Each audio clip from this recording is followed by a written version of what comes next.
sparsely inhabited, overgrown with nature. Welcome to the Backwoods, a place where those ancient things stalk unimpeded by man.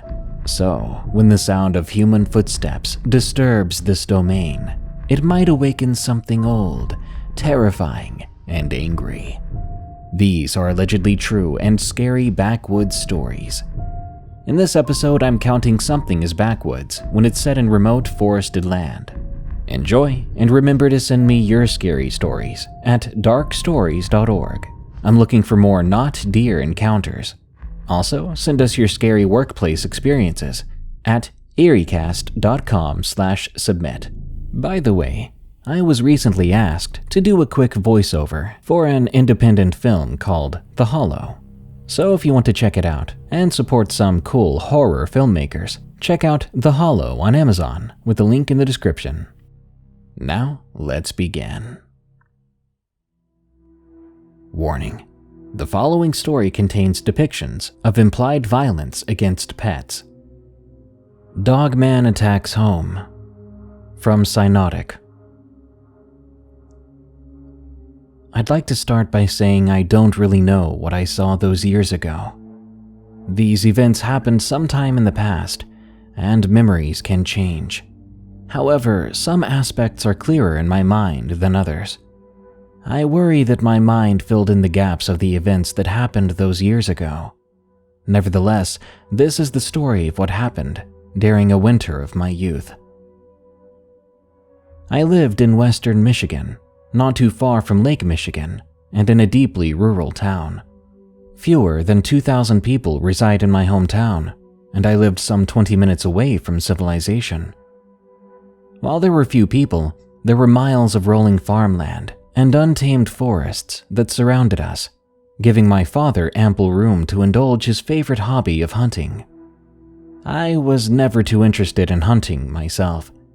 I felt it insulting to the majestic deer who lived on our property, and frankly unfair whenever guns were involved. This was just one of the many differences between my father and I. Still, he did his best to involve me in his hobbies. That's how, despite hours of protesting, I was dragged into the woods with him and up a tree after school. Wearing full camo and holding his rifle and binoculars, my father scanned the surrounding woods and fields for any sign of activity. I, on the other hand, was swaddled in a blanket and in a horribly uncomfortable lawn chair, not at all enjoying myself. While I loved the woods, and still do, I just wasn't interested in that evening's activities. I originally started scanning the path which we came from, wondering if I could see our home tucked past all those trees. "Son, stop squirming. Everything in the woods can hear you," my father said gruffly. I huffed in annoyance but listened, opening my book, trying to get comfortable. It was later in the year and the afternoon sun quickly turned to dusk. I'd lost track of time and only began to pay attention to my surroundings when I was going to complain to my dad that it was becoming too dark to read. Looking up, I realized he had fallen asleep. I was first filled with annoyance that I'd been brought to these cold, dark woods for my father's entertainment, only to have him fall asleep on me. But then a sudden mischievous curiosity overtook me. Binoculars, a rifle, among other treasures, were in front of me. My father's tools, which I was told never to touch, were within arm's length and for the taking. The gun was too intimidating. The binoculars, however, were too tempting to pass up on.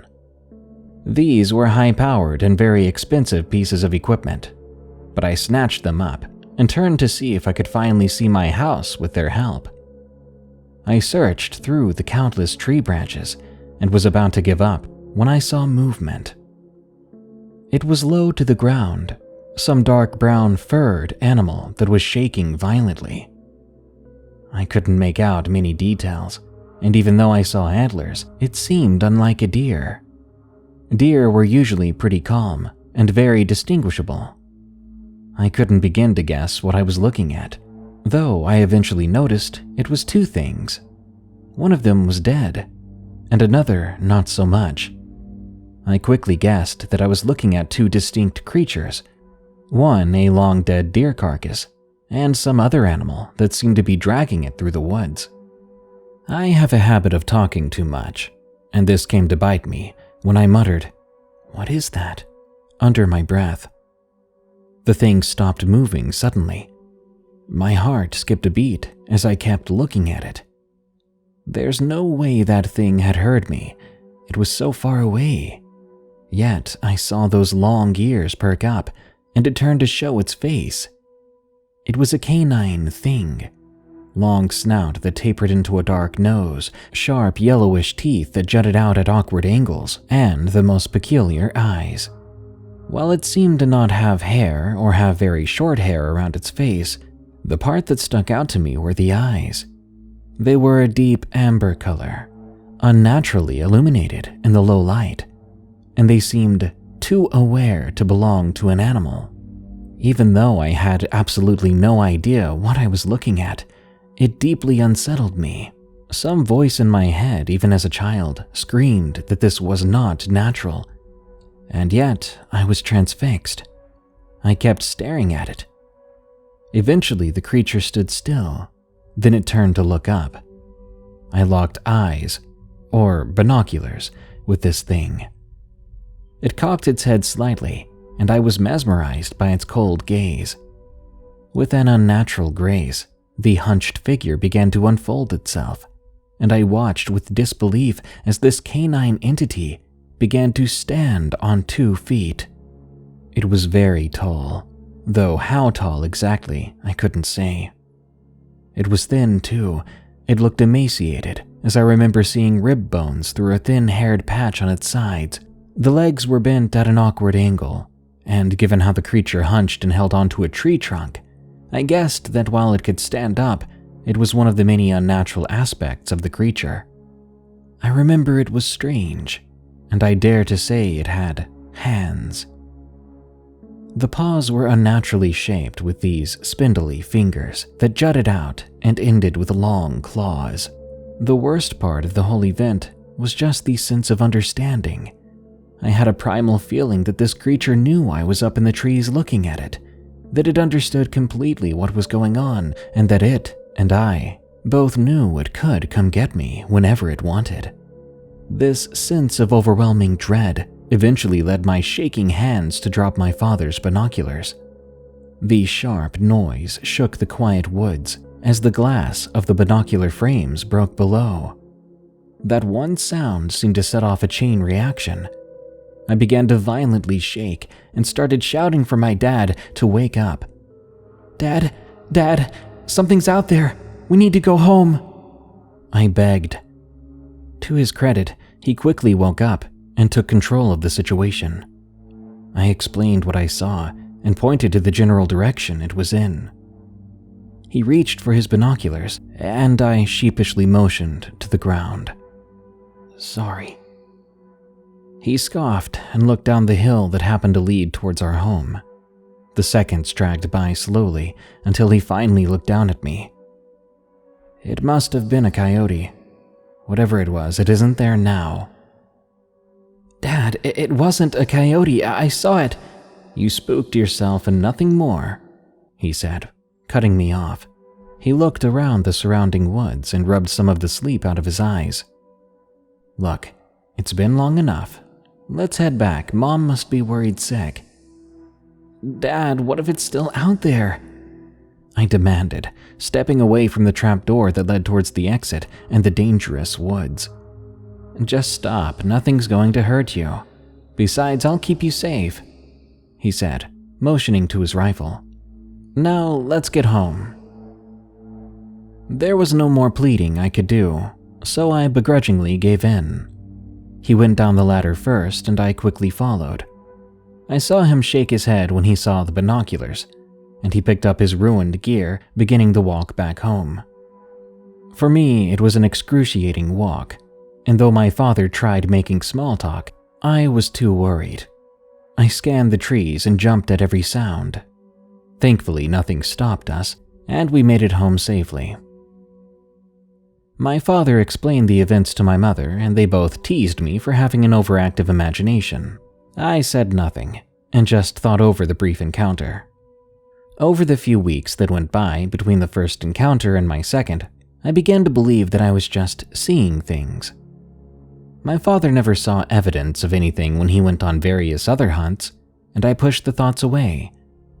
Eventually, I forgot about the incident, although its eyes always bothered me. Even after the fact, they always felt a little too human. Some weeks later, however, I would get another encounter with this thing, and that encounter would permanently change how I saw the previous events and the world around me. It was nearing Christmas, and we were no longer in school. My father was begrudgingly taking time from work to be with the family, and all was well. I remember that night it was particularly bright out, and sometime after dinner, our dogs began to act strange. We had a basset hound and a lab mix at the time, and both began to circle the outermost edges of the home, occasionally whining. At first, we thought it was a bit odd, but still charming seeing them gazing out the window, one a head taller than the other. After a couple of hours of this behavior, it went from cute to concerning. My mom and dad debated calling a vet, but eventually they ruled that it could wait until the morning. My father, the avid hunter, was excited to see if there was maybe a stray animal outside, so he took his rifle with him when he took the dogs outside to use the bathroom. I remember hearing some commotion, but I was honestly too engrossed in whatever video game I was playing at the time to care.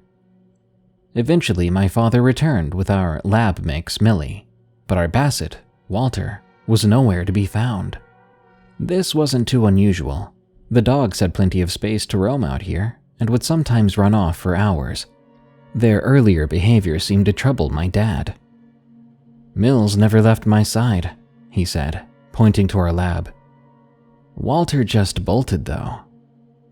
My mother and father tried calling for our missing dog, but to no avail.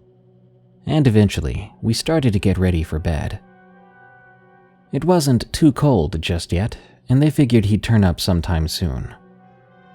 Millie, however, became increasingly nervous. She continued to patrol the paths she was walking earlier in the day, though now she quickly crossed from window to window, as if trying to see everything at once. She wouldn't stop, and eventually my parents put her in their room, and we parted ways for the night. My room faced the dirt drive that eventually met with the road, and as such our porch was outside it. There were large windows in my room, and thick drapes that managed to keep the porch light out, yet you could see if something, usually bugs, passed underneath the lights. So as I settled into bed, I remember hearing strange sounds, like howling out in the distance that reminded me of the yowling noises coyotes would make. Still, it was fairly standard for Michigan nights. However, Molly began making this awful whining noise. It was so loud, I could hear it from my parents' bedroom on the other side of the house. Even though she eventually went silent, I went to check up on her and my parents, now worried for my dog. I don't remember what we talked about, but some time passed in my parents' room, and my mother led me back to my bed. I was watching the ground, very nearly asleep, while my mom prattled about this or that, until she suddenly stopped. Her hand gripped my shoulder tightly, and I looked up to ask her what was wrong. She just kept staring at the window, my window. Through the thick drapes, I could see a figure standing on our porch. It seemed to be trying to hide itself, tucked in the corner of the porch, yet its silhouette was plain for us to see. For a moment, it just stood there, until it seemed to lurch forward from a standing position to a crawl as it moved out of the window's borders. I immediately remembered that thing in the woods. I began to speak, but my mother shushed me with a finger to her mouth. She dragged me back to my parents' room. "Lee, something is outside of Keith's room," she said, voice clipped and still holding onto my shoulder. "What?" "Something or someone is outside Keith's room," she repeated. My father, who was originally smiling as if we were playing a prank on him, immediately sensed how serious she was. He nodded and went for the door. "Dial 911, but don't call unless something happens," he said. "I'm going to check it out." Then he quickly left the room. We just stood there. My mom finally let go of me and patted her pockets. "Dang it, I left my phone out in the kitchen," she said, her voice shaking. I was really young and didn't know what to do. I just stood there in the center of my parents' room waiting. You could hear my father slowly making his way through the house and the creak of what I assumed to be the gun cabinet opening. After what felt like ages, he finally came back, slowly opening the door. "Susan, I don't see anything," he began, when suddenly a booming, shaking sound filled the house. It sounded like something was trying to rip open our front door. These loud and irregular beating sounds filled the room, and my mom took me towards the floor with her. My father began to shout, "I've got a gun! This is private property!" But the banging didn't stop. It seemed to get almost more frequent. My mom was shaking while she held me. My father looked down. "Susan, call the cops!" "I left my phone in the other room," she said, panic in her voice. My father cursed and flung the door open. Our home was an open floor plan, so I could see the front door from my parents' room. There was a large figure standing on the other side of the glass, its massive bulk nearly filling the entire upper window on the door. Our firewood stove was near the front door, so the light from it and our porch light behind it helped keep the figure in darkness. My father marched towards the door, raising his gun. My mother suddenly ran into the kitchen and got her phone. I stood there alone in the room. I heard my mother frantically calling 911 while my dad approached the door and eventually fired. Even through the bashing at the front door and the shrill cries of my mother, the gunshot echoed in the house. There was a loud groaning noise from the other side of the door, then the figure quickly left. I stood frozen, just watching the whole event unfold. "Susan, let's get in the basement and wait for the cops there," my dad yelled, keeping his eyes on the front door. I heard my mother giving our address and saw her walk towards me. She grabbed me by the elbow and looked past me towards the back of the bedroom and the windows. I remember her screaming in my ear and dragging us towards the basement. I never got to see what it was that made her scream. As we raced down the stairs, my mother shakily finished her conversation with the operator. "There are bears outside, please send help. They're trying to get in." I remember my mother and I huddled in a corner, and my father keeping a trained eye and his rifle pointed at the door to the basement. The rest seems a blur. In hindsight, I don't handle stress very well. I just remember sitting there with my family for quite some time until eventually the police came. They spoke with my mother and father, and my father walked with them outside. I wasn't allowed to go with them out of the house, but the next day I remember seeing the damage to the door. There were these long gash marks all across the wood, and it seemed to be bowed in a strange way. My father thinks we're lucky. The heat from the wood stove warped the frame of the door so much that we hadn't been able to open it in years. We always used the back door. The police agreed that something that determined probably would have made its way inside had it not been for the extra support. They never found anything outside that night. They made comments about strange markings on the ground, but snow began to fall. I remember walking around the house the next day. Our family friends were there seeing the damage. I only heard snippets of the conversation between my parents and their friends. Bear was brought up frequently, though no one could agree. Walter, our basset hound, was considered missing for a couple of weeks. Eventually, said family friends found him. I was told he drowned, and they wouldn't say anything else on the matter. To this day, I don't know what really happened. I asked my mother about the event years later and only got a grim smile and some deflecting conversation. I know she would rather put everything behind us and pretend it could never happen. Sometimes, I wish I could too. Cadejo, Black Shuck, or Demon. From Devil Dog 4200. When I was roughly 6 or 7 years old, up until I was 9, my family lived in a single-wide 1940s model trailer in the boonies. The trailer had an open 5-acre yard with southeast Georgia woods surrounding it. Every day after school, my brother and I would spend the day until dark playing outside with toy guns or bicycles. We mostly stayed out of trouble as long as we weren't in the house during the day and back inside before dark. The first experience I can remember clear enough to recall, I had just gotten out of the shower. I'm 23 now and I believe I was 7 back then, but my memory is hazy. When I opened the shower curtain, I saw a blur rush by the doorway of the bathroom into my parents' room. I just brushed it off as our dog, since it was lower to the ground. But when I left the bathroom and turned toward my room, it felt as though something rushed close up behind me. When I turned around, there was nothing there. Skip ahead to the winter of that year. Things began to progress. At various times, I would get the feeling of being watched, or I would hear unintelligible whispers. My sister felt it as well. These small occurrences went on for a few months. From there, it began to rapidly get worse. One day during summer, it all changed from small whispers and feelings to full apparitions and poltergeist activity. For most of the day, nothing much happened until after dark. I just got my shower. Funny how these things repeat.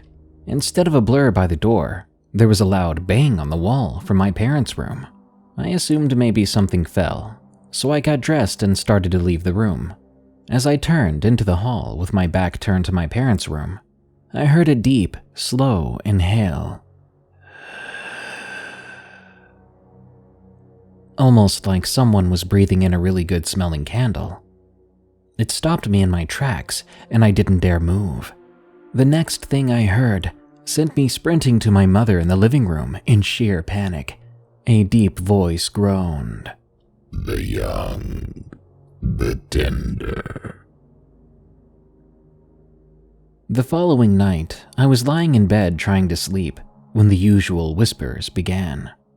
Only this time, there were way more than just a couple of voices.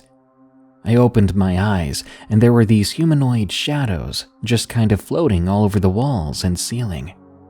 They didn't emanate any bad feelings, but rather a feeling of safety and comfort.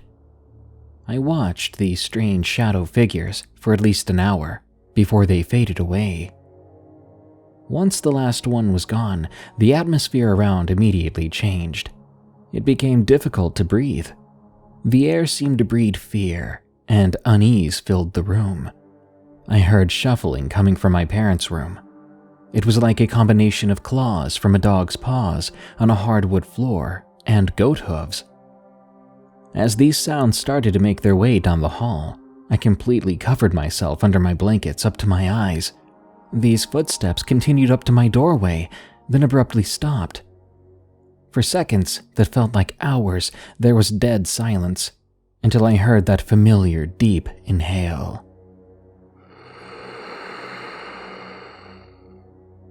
My entire body was petrified. I couldn't move. I couldn't scream. I could do nothing. After a few moments of listening to this thing's breathing, I noticed the shadow figures began to appear, but they all had white circles where the eyes should have been. As I watched the figures, I noticed movement outside the doorway. When I looked, there was a canine head moving down the hall. It stopped halfway past my doorway and lingered there.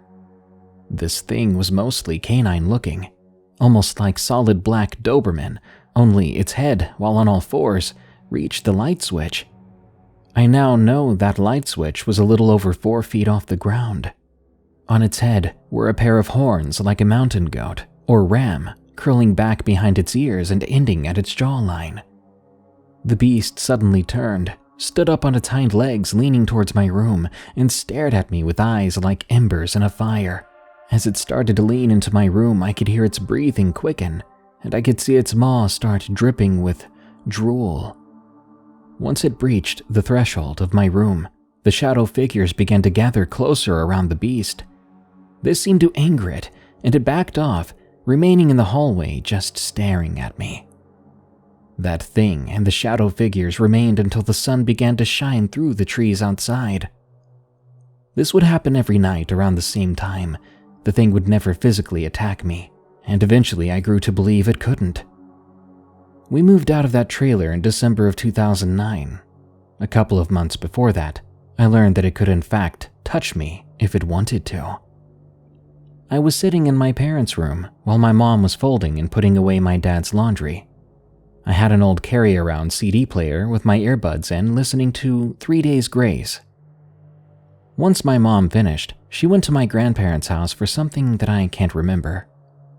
I remained there, sitting on the edge of my parents' bed, jamming to my music. I noticed it felt as if the mattress behind me was sinking down and going back up. Being used to things like this happening, I ignored it. The movement behind me continued until it was on either side of me. Suddenly, I felt a breath on the top of my head as my CD player was ripped from my hands and smashed on the floor. Before I could react, I heard a deep, guttural growl. Then I was pushed hard into the wall towards the doorway. To clarify any confusion on the doorway and why we didn't close the doors, it was because there were no rooms inside the trailer with a door. I rushed outside and waited for my mom to get back, shaking and pouring tears.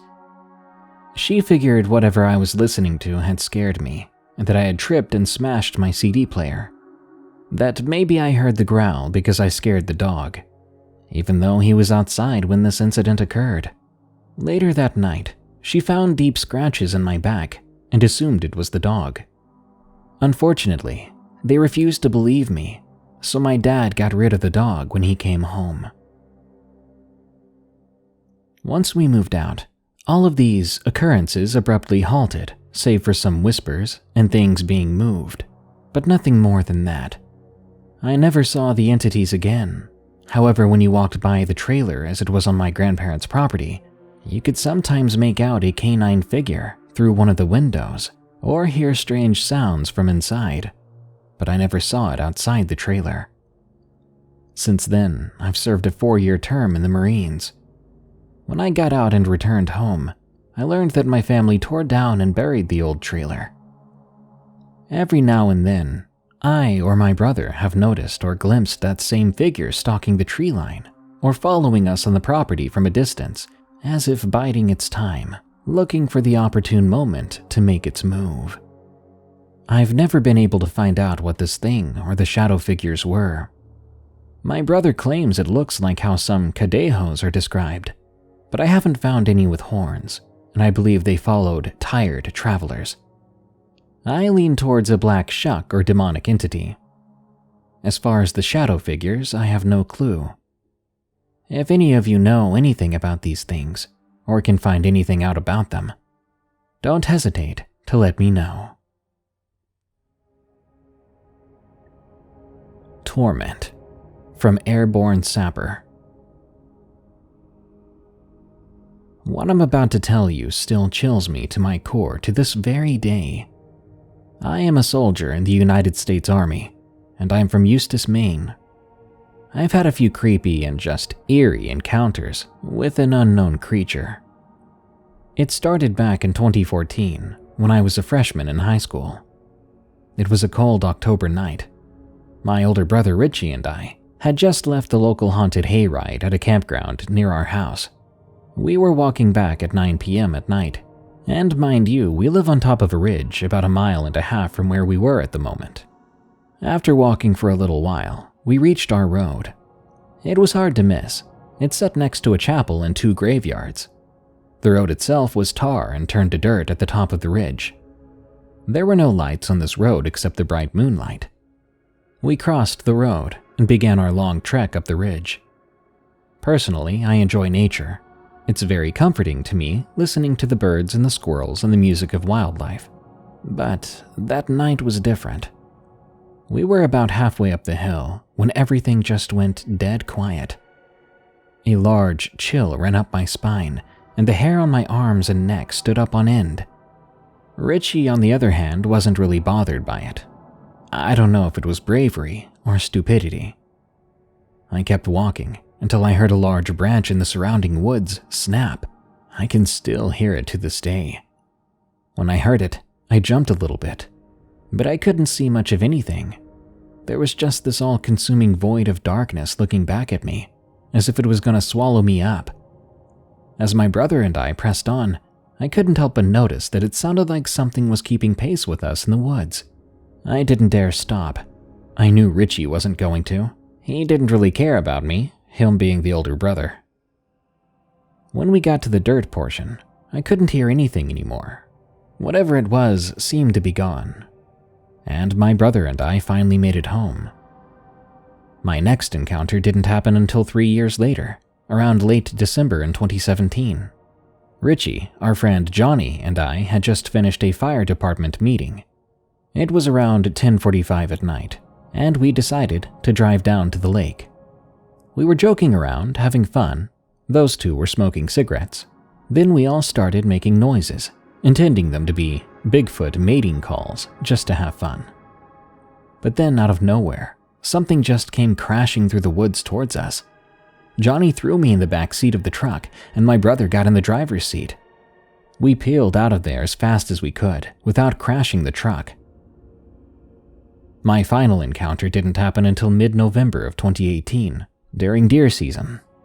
Every time I talk about this one, I still tear up. I had just left my house. It was high noon, and I was armed with a .30-30 lever-action rifle and a knife on my hip.